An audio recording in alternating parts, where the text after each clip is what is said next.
putting ourselves in play with larger trusted platforms, almost to the point where you could say it's zero trust as a platform. If I were the marketer, and that just means to me the components are there for us to not only provide, coverage for networks, coverage for your visibility and analytics, ultimately, automation and orchestration. Once you have identified all your data sources, identified all your critical assets, there is the ability for you then to see further into your network, tune down the noise, and make sense of what is otherwise a really tough puzzle, especially for someone coming to an enterprise and trying to figure out things from the beginning. I don't know if you have any response to that. I like what you had said earlier, and I'm not going to repeat it, but I'll try and paraphrase a little bit.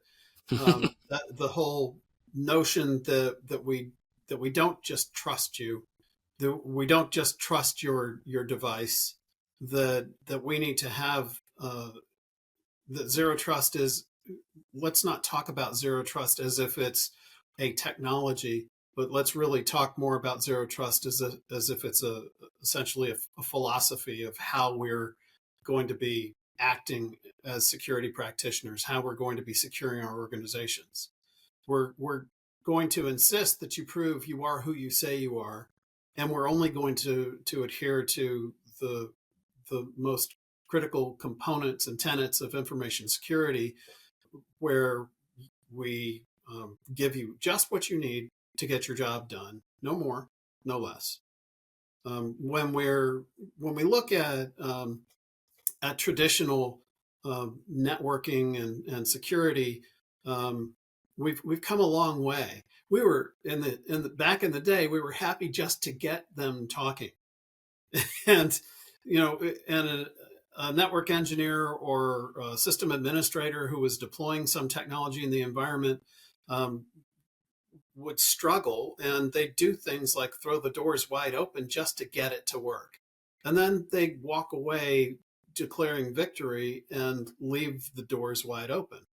And so many organizations have paid the price from that approach to technology.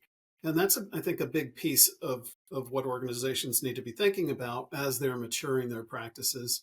How do we get away from the idea that we just need to make it work and we're done?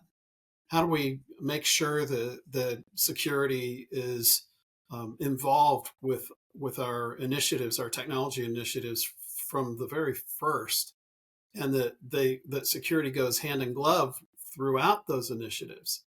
I mean, really, to me, it's an organizational mind shift that needs to get away from just, oh my gosh, I got to get this working, and oh, thank goodness I got it working and I'm done.